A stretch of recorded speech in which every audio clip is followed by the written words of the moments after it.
Alamin wa salatu wa salam ala rasulillah. Assalamu alaikum wa rahmatullah. Amalma slamel lameli lajelike djekulu radio nyeta parole aux auditeurs. Nabela sama balma ke fait Issa Kaunjim ambe haketo yinike lamelike djekulu fait on a fait un petit retard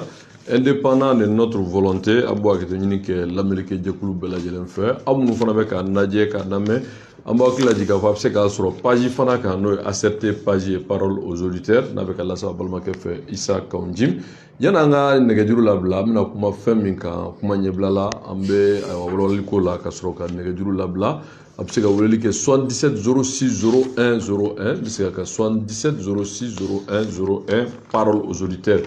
bi amba fe ka kuma fem ka hakilla do aw wi jamana dewni aw de fana jamana dew bela jelem kuma aw de tola nga aw re de peuple te dore jamana dew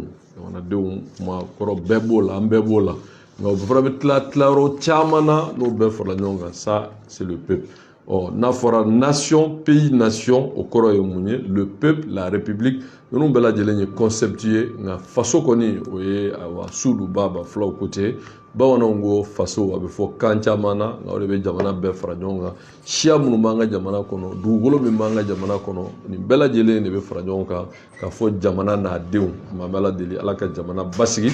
ambe samia mina alaka jinyumandi ama ambe Allah taala deli anga jamana alakanani o kolosili be mamunu bolo ala ta kofe no wolo masiri tabawe anga no les forces armées de défense ambe do ke ala ku sabati ala ku deme mimba to jamana fensen o seka jamana lakana anika jamana do nu bolo de lakana bolo la fe lakana j'allais dire ala ko bara no ya uye ma kuma nyeblala anya fo bitay mena boli femika ode la réconciliation no ye ben jamana kono a gelera ala ka ben do anga jamana kono est-ce que ben justice de psa ni ben jamana kono o yini ngali kele ou bien awa fomma nos valeurs sociétales qui se reposent en partie anga dine na anga dame yala me ben ni nore ou bien c'est les autorités de la transition ni saba awere ka hakilala yala kiri no sharia no kiri de psa ni ben jamana ngona bila mawa ube anga dine nandabe o de psika ni benwa ayi mamunu ni jamana yere fanga kalfale numa ni wakati na ule psika ni ben jamana kono ni akilla saba yamba fe minye lamelike jekulu ye au ka akilla fola gayana au ka akilla fola to bu mana la répétition elle est certes pédagogique mais nous n'allons pas nous étendre sur la répétition juste l'introduction moi nyeblala nango sharia nasra kacha ankame femima oye jamana rebe marani sharia mi sinon ni dine moye ebe ko sigimima oye awa ni islamé ka fo ala mun fo ala kra mun fo alayhi salatu wassalam o ko jele mami libane no dine ko la nga jamana be marani feminye oya nyere bena minga anga bengan kono ka fo ko sharia ni wasablo ulu debe uluata ma munu fara kiri kalanke nous magistrat na famille la famille judiciaire ulu bo barake manine sharia te mesra yala o sharia ne pseka ni awa kisi jamana mawa ala takofewa o ngali parce que ambela jelemba kalama et ça c'est ma position personnelle j'en suis convaincu sûr non ma ke jamana te jo je dis très bien non ma ke jamana te jo o munye o ye ma munu ye jamana injafa ka jamana kunu nous sigilen do aka tant que ulu manyininga udala kana ku mne ku datu kiri kake min sembala o kab jabaje o kata magola min sembala oni minga kanyangilila ni awaja fanyoma mbeke ko kofe nga kadon qui a fait quoi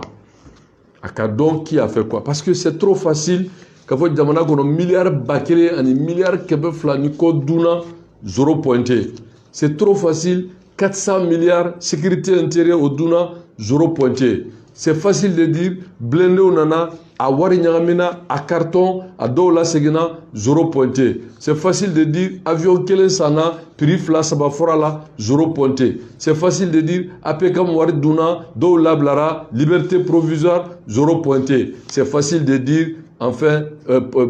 dossier caman bɛ pendant la justice mɔgɔ si ma ɲininka zoro ponte an y'a ye c'est vrai que c'est mɔgɔw y'a fɔ bon ko ne tun t'a fɛ ka da don kuma la mais puisque actualité ko don ko Karim a welela ko Interpol bilara a nɔfɛ ko k'a ɲininka ko n'a se mɛ le journaliste en question n'o ye Birama ye. Bon, c'est vrai que kuma in bɛ sen na maintenant moi je voulais pas en parler. Vraiment, je voulais pas en parler. Ça, pour moi, c'est un faux débat. C'est vraiment un faux débat. Un vrai faux débat. Je dis bien un vrai faux débat. Un vrai faux débat. Un vrai faux débat. Un vrai faux débat. Un vrai faux débat. Un vrai faux débat. Parce que le vrai débat, c'est quoi? Parce que pour que Karim Wele, Karim Geleteo, Anya me dobe no ko mambi. Otara Franci, ni kuma kele na kuma befo. Fengsi retigi obe Franci ni kuma kele na. Sécurité d'État pour moi mais pour que Karim soit inculpé ou bien que Karim soit présumé ou bien que Karim soit etc. mais Karim Gelenteo a supposé que Karim Bala, mais il n'est pas le seul. Il n'est pas le seul. Il ne faut pas se focaliser sur Karim. Tout le système qui a été mis sur place au cas a démantelé. Voilà. Bon, les gens font du sensationnel. Karim. Moi, je n'ai rien contre le fait que vraiment que la justice cherche à l'entendre. Mais c'est Karim le principal. Parce que quand on parle que la disparition, mais pour que quelqu'un a tout nous, en tout cas, il y a des indices. Donc vraiment, il faut que la justice aille au bout de cette affaire-là.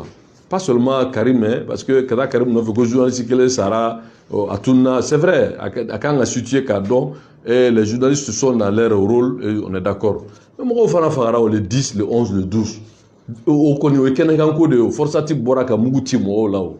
Au Kenekanko de, mais qui a donné l'ordre au Forsat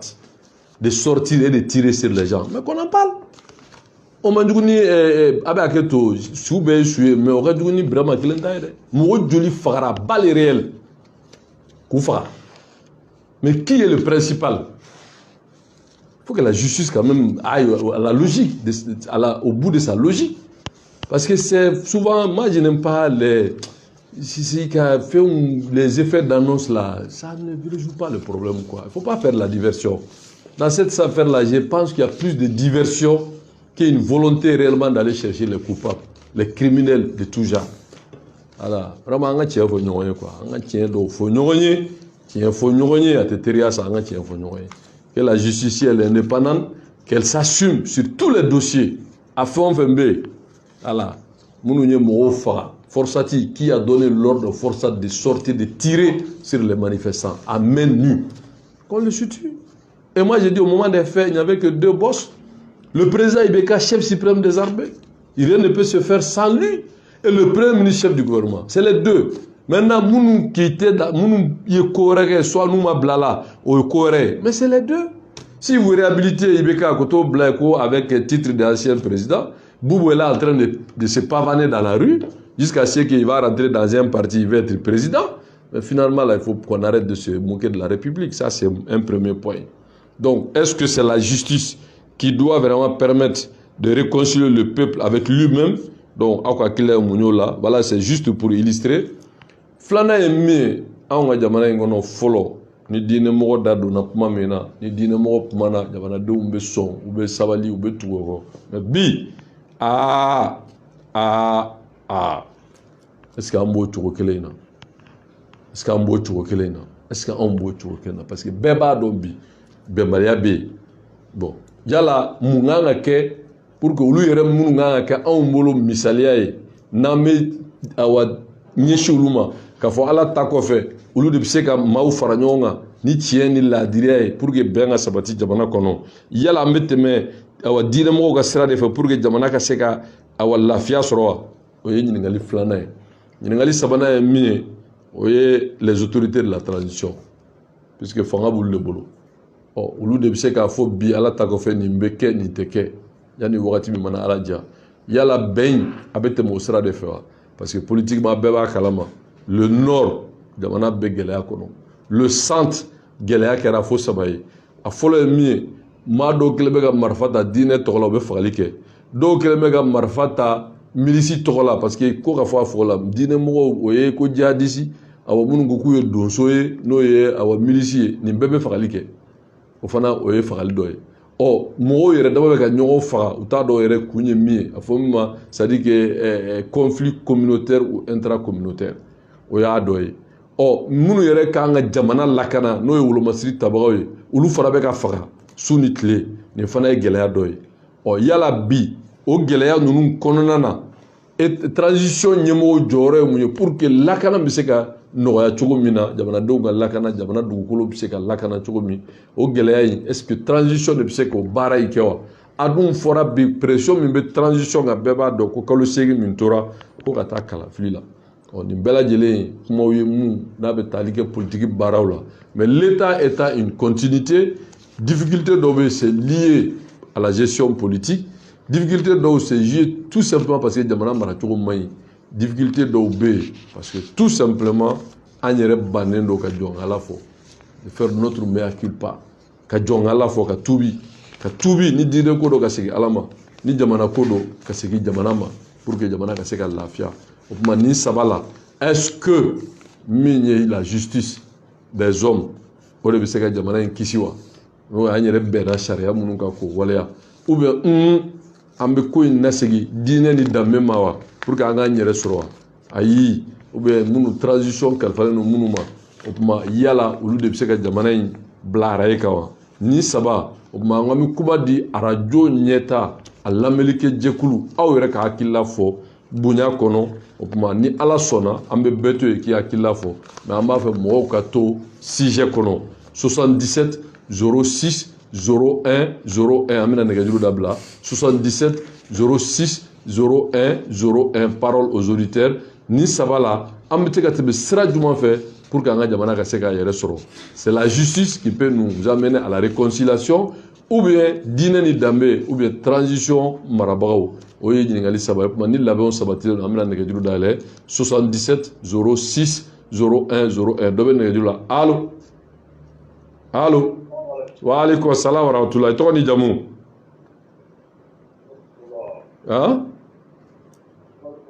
maître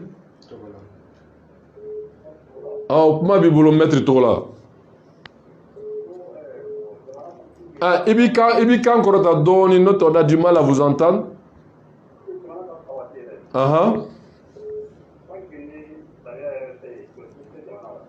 e yɛrɛ bolo i bɛ se k'o walawala an ye wa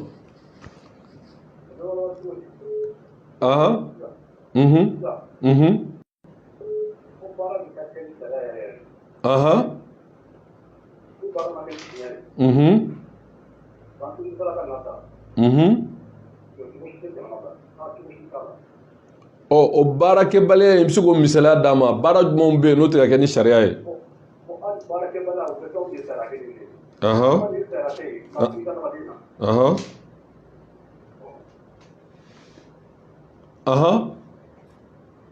ayiwa ale tilara na 77 06 01 01 an bɛ hakili lajɛ an bɛ kɛnɛ min kan parole aux auditeurs a bɛ k'an sɔrɔ awa bɔlɔlɔ sira fana fɛ page ACRT la n'o ye ka kuma di aw ma hakilila ye min ye an bɛ se ka basigi sɔrɔ cogo jumɛn na dɔ bɛ nɛgɛjuru la allo n b'a dusu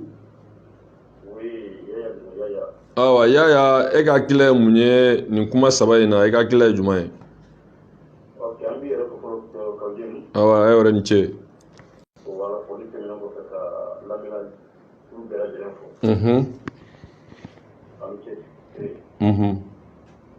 jamana kɔni bɛ yɔrɔ min na justice fɛn kelen bɛ yen n'o bɔra justice la anw ka hakilina la a bɛ sɔn ka a jɔyɔrɔ fa jamana in kɔnɔ bisimila n'o an ka hakilina n'o ye dunko juguya min bɛ justice kɔnɔ n'o bɔra justice kɔnɔ kɔni k'a bila fɛn ka jamanadenw ɲɛ ala fɛ jamanadenw b'u sago sɔrɔ jamana bɛ filɛ ayiwa yɔrɔ olu i b'a dɔn fɛn bɛ Mali i b'a dɔn fɛn bɛ Maliyɛnw kan n'a bɛ k'u fina ɲɔgɔn kɔrɔ kosɛbɛ Mali justice bilennen tɛ u ni mɛriw bɛ dunko juguya min na jamana in kɔnɔ o de kɛ bɛ ka jamanadenw caman fitina ɲɔgɔn kɔrɔ karamɔgɔ n ti bali ka kuma mɛ n b'a fɛ i ka yɔrɔ dɔ bɛ yen i b'a dɔn olu fɛ kuma ma nɔgɔ u bɛ n'an bɛ b'a ye u bɛ sariya dɔn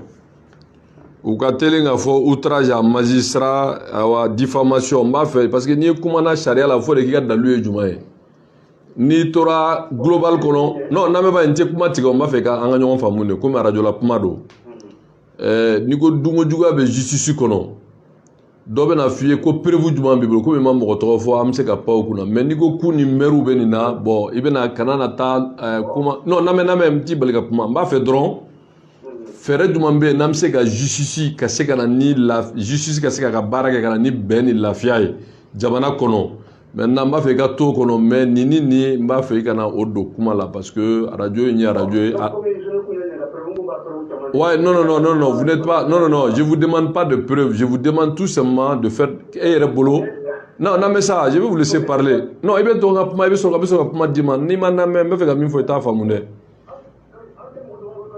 Non, mais attends, attrape-moi là que ni me pas dit atteigne parce que la radio me bête de balle mais donc tu sais que radio d'ailleurs que ta comment faut comment nous dans l'outamolo. 77 06 01 01 parole aux auditeurs. Ni ngali fin sabade ya ni ka ngejiru labla. A folo mi yala an ga sharia an yɛrɛ bɛnna sharia min kan o de bɛ se ka kɛ sababu ye ka na ni bɛn jamana kɔnɔ n'o ye réconciliation ye ou bien an bɛ an sinsin an ka diinɛ n'an danbe de kan ka na ni réconciliation n'o ye bɛn ye ou bien jamana transition de kan ka fɛɛrɛ kɛ ka na n'o hakilila ye ɲininkali ye nin de ye donc ni mɔgɔ min hakilila b'i la o tuma an bɛ ɲɔgɔn bilasira 77 06 01 parole aux auditeurs allo ma n cɛ bonsoir monsieur ma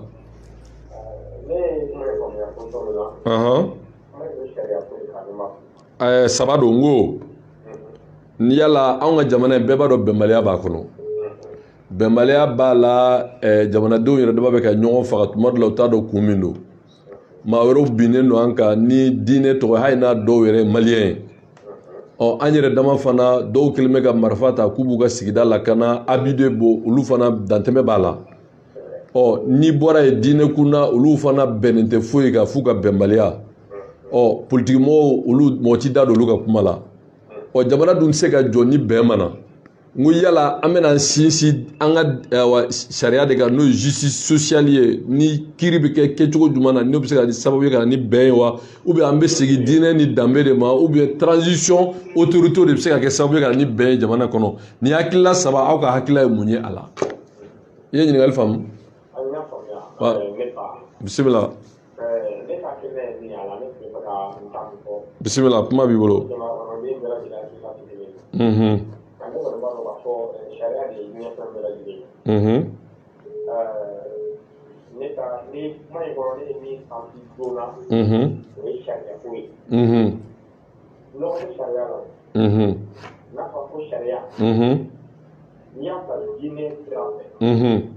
Wallahi ni diinɛ sariya fato an ka jamana in kɔnɔ a ɲɛma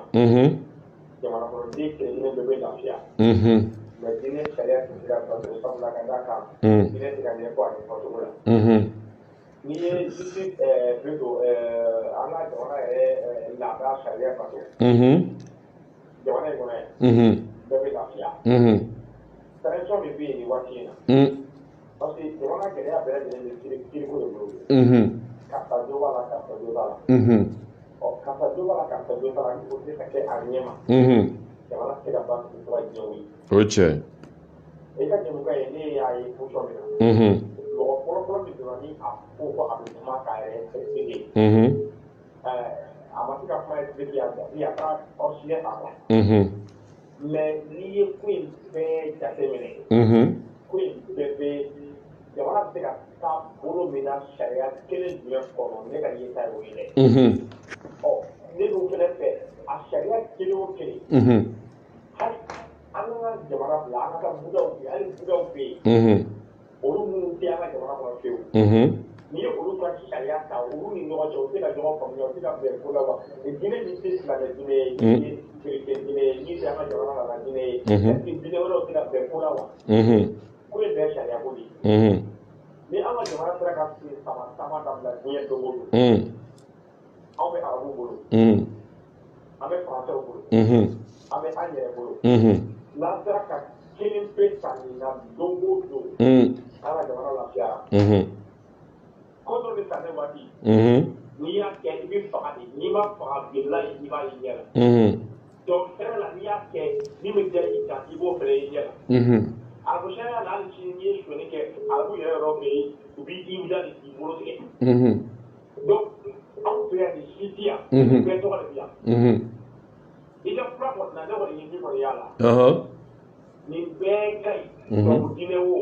plutôt tubabu sariya wo arabu sariya wo an ka jamana nana sariya wo tradition wo sariya in tɛ se ka don ba la dɔrɔn sariya in ka don ba la a sariya kelen n'a taara diɲɛ kɔnɔ bɛɛ bɛ lafiya. donc kuma laban e ka faamuya ye min ye il faut que an ka sariya de ta an bɛɛ bɛ bɛn min kan a kɛra taabolo taabolo an ka waleya. taabolo ye a mana kɛ chrétien ye o a mana kɛ silamɛ ye a mana kɛ an ka jamana nana ye n'o kelen o kelen taara k'a bila ba la k'a don wɛrɛ i la. d'accord ok ni ce i ka weleli la an bɛ chance di mɔgɔ wɛrɛ ma o ka hakili la fɔ 77 06 01 01 dɔ bɛ nɛgɛjuru la allo allo allo ouais allo nba ale kuma b'i bolo i ni su nba oui bisimila dɔ bɔ i ka radio mankan na an ye ɲɔgɔn sɔrɔ ka ban i ka radio ma bɔ ou bien i k'a faga ouais an tulo b'i la bisimila kuma b'i bolo Ture ma mɛn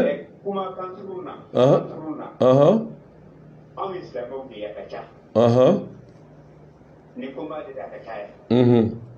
ka sabari albamu ka fara na kalma man ka kabo no anan tombo tombi ko ka febe duma de isege ka yobi ala kama wallahi ibadi sigatale nam nga jamana kono bɛn tɛ yan o tuma yala sariya tilenbaliya de ye bɛnbaliya ye wa diinɛ ni danbe o jɔbaga a jɔ bon olu ka kuma ma nɔgɔ olu ka awa bɛnbaliya de don wa ou bien transition de kan ka jɔ a jɔyɔrɔ la ka na ni lakana ni basigi ni bɛn ye wa an ko an bɛ kuma di jamanadenw ma parole aux autorités a ka hakili la fɔ 77 06 01 dɔ bɛ nɛgɛjuru la allo n b'a cɛ tɔgɔ ni jamu i kan kɔrɔta Lamine Traoré kabini Sirakɔrɔ bisimila allo o tuma Lamine Traoré Sirakɔrɔ nɛgɛjuru y'a sɔsɔ 77 06 01 01 parole aux auditeurs allo n b'a ni su i tɔgɔ ni jamu Mamadu Sise kuma b'i bolo n b'a foli diyara an ye alhamdulillah a ye n ti bali pewu n'i ma bɔ kuma kɔnɔ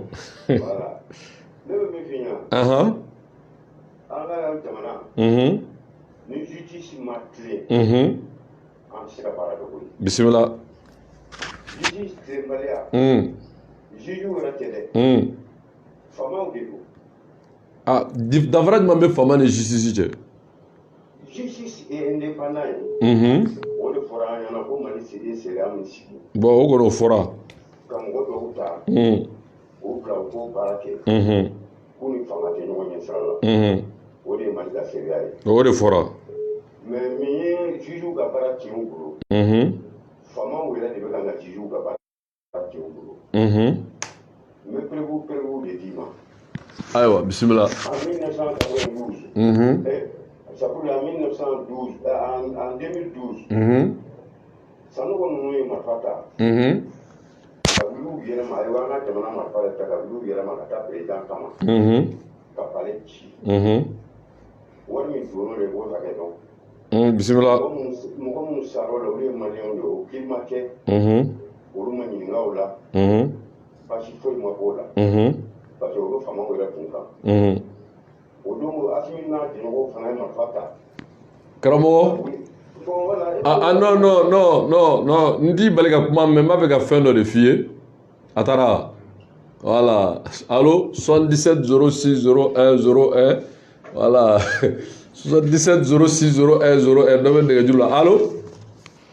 77 06 01 01 dɔ bɛ nɛgɛjuru la oui allo allo oui allo i kan kɔrɔta karamɔgɔ i kan kɔrɔta bon ale tilara na yanni an ka ɲɔgɔn sɔrɔ 77 06 01 01 baro bɛ boli fɛn min ma an tɛ mɔgɔ bali k'i hakili la fɔ nka an ka to babu kɔnɔ k'a tigi bɛ kɔ kan allo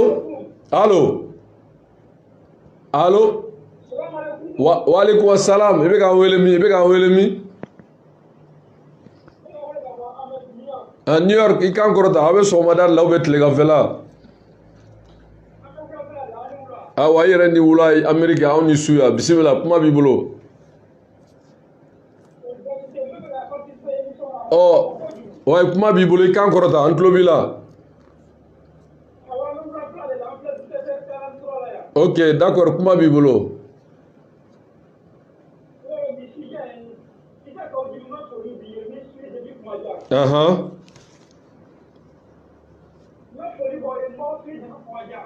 i ka foli bɛ arajo ɲɛta bɛɛ tɔgɔ la bisimila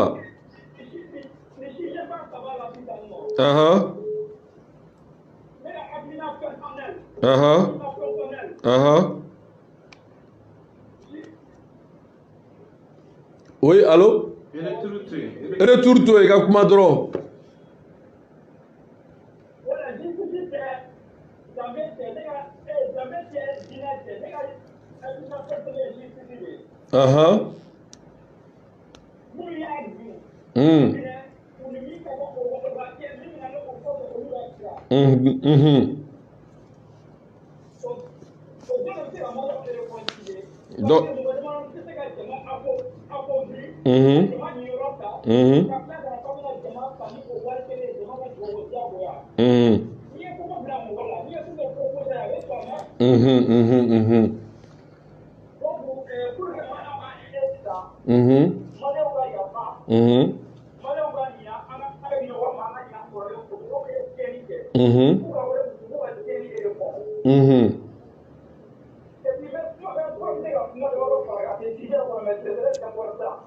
karamɔgɔ min tɛ sujet kɔnɔ o t'a la donc kana tigɛ fɔlɔ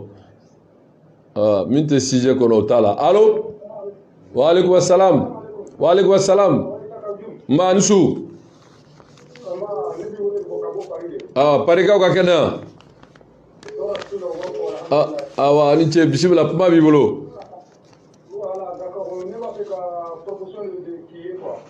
ah non i tɛ to sujet kɔnɔ an ka proposition to yen an b'o kɛ hors antenne ye non allo voilà i b'a fɔ minnu bɛ appel kɛ ne ka position personnelle a y'o to yen an ka kuma sujet kan an minnu bɛ ka lamɛn parole aux auditeurs minnu bɛ ka suivre page ACRT kan kuma ye min ye o ye la justice doit contribuer à la réconciliation ou bien nos valeurs sociétales c'est-à-dire que diinɛ ni danbe ou bien transition yɛrɛ kan ka fɛɛrɛ kɛ pour que bɛn kana jamana kɔnɔ aw ka hakilila ye mun ye o de ye ɲininkali ye dɔ bɛ nɛgɛjuru la allo Mansu wa alaikum assalam tɔgɔ ni jamu Habib Kone bɛ ka wele min ka bɔ yɔrɔ jumɛn a yɔrɔ jumɛn fɔ awa ne ma a mɛn sa nka bisimila kuma b'i bolo mɔgɔ ko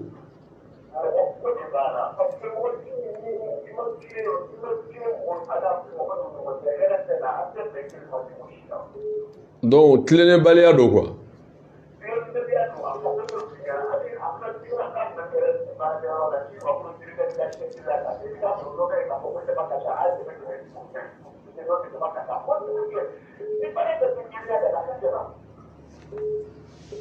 oh allo karamɔgɔ allo kana tigɛ karamɔgɔ allo ngo je sais que vous avez beaucoup sur le cœur mais ɲininkali ye min ye o ye e bolo est-ce que sariya de bɛ se k'an dɛmɛ ka na ni bɛn ye jamana kɔnɔ ou bien diinɛ ni danbe ou bien transition de kan ka jɔ a jɔyɔrɔ la o de ye ɲininkali ye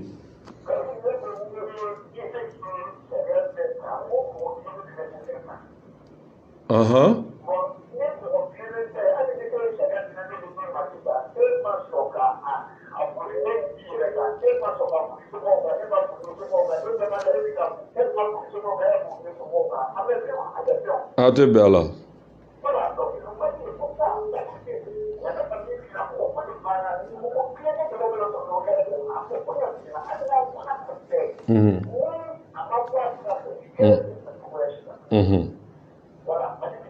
d'accord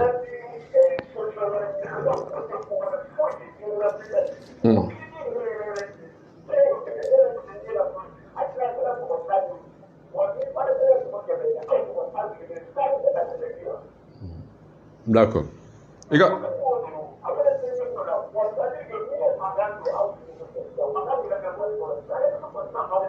Ok. D'accord. Il y a pas là-bas et Jouan.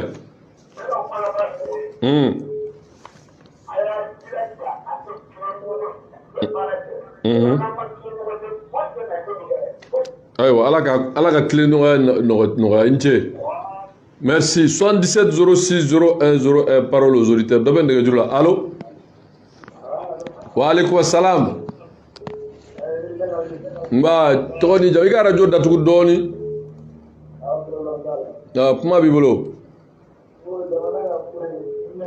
Dɔ fara radio kan. Oui.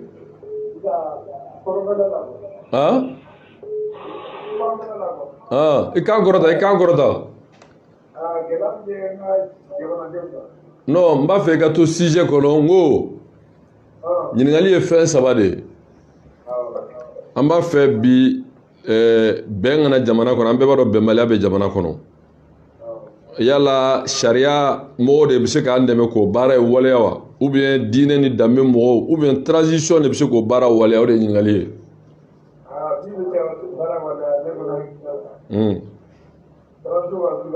Transition kan? U ka wuli ka jɔ.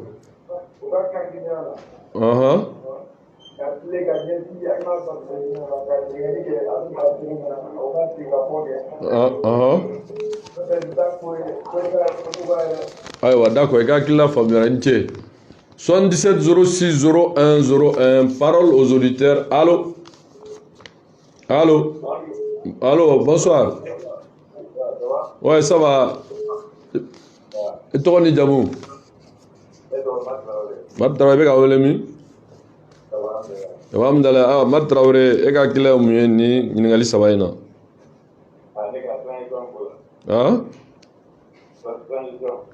Est-ce que e ye ɲininkali faamu? Kuma b'i bolo. A bɛ justice de bolo. Justice kan ka mun kɛ pour que k'an dɛmɛ bɛn kana jamana kɔnɔ?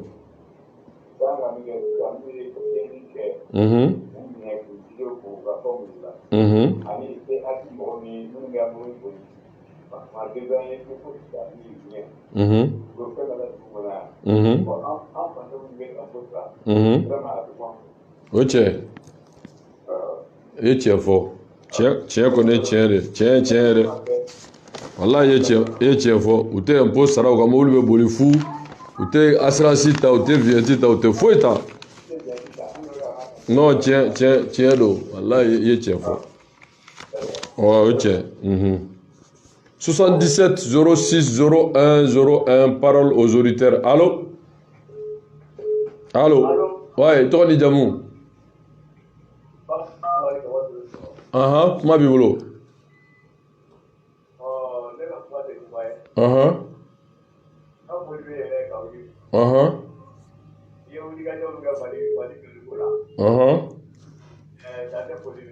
Bisimila, kuma b'i bolo karamɔgɔ.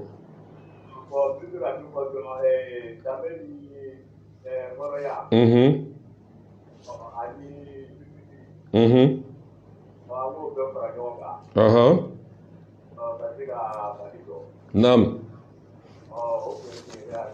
D'accord, i ni ce i ka hakilila la. Je crois que an m'a daminɛ joona, an bɛ obligé ka émission jɔ wagati ye. Ayisa, an bɛ mɔgɔ kelen ou bien fila ta ka sɔrɔ ka bi ta in jɔ. Allo?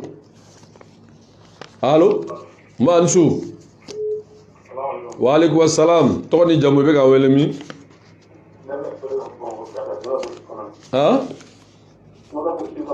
Awa, burusi kɔnɔ, dugu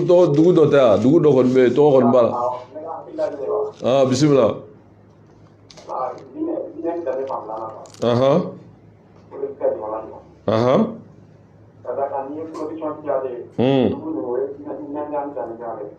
O ye jɔn nɔ ye? Wa ne min bɛ sɔli kɛ o, n'i y'a ye ko diinɛ ta yan, pour que diinɛ ta yan fanga ka bonyana jamana kɔnɔ, o ye jɔn nɔ ye?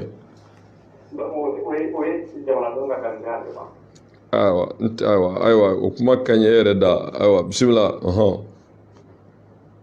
a banna ayiwa an bɛ mɔgɔ laban alo waaleykum salaam wa rahmatulah bisimila kuma b'i bolo tɔgɔ ni jamu ka bɔ Gambi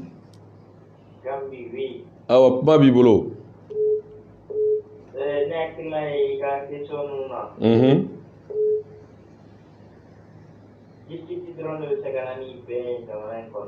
n'o ye sariya ye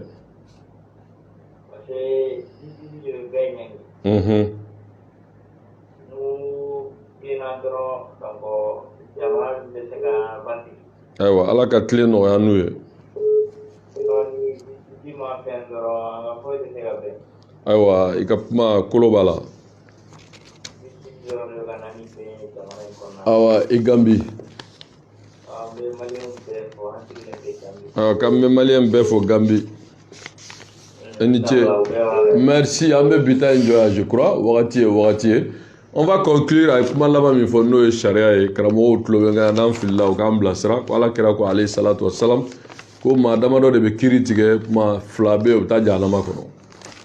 maa min ye kiiri tigɛ ni ala ka kuma ye ni ala kira ka sunna alayhi salatu wa salam ni tiɲɛ ye ko o ka ɲi maa min ye kiiri tigɛ ni jahiliya ye a t'a dɔn a ye fɛn fɔ ka sɔrɔ a dɔnni t'a yɔrɔ o bɛ taa jahanama kɔnɔ ani maa min fana b'a dɔn nka i fili bin na ko bɛ taa jahanama kɔnɔ o ma ala ka tilennenya nɔgɔya an bɛɛ lajɛlen ye nin y'a diinɛ kuma ye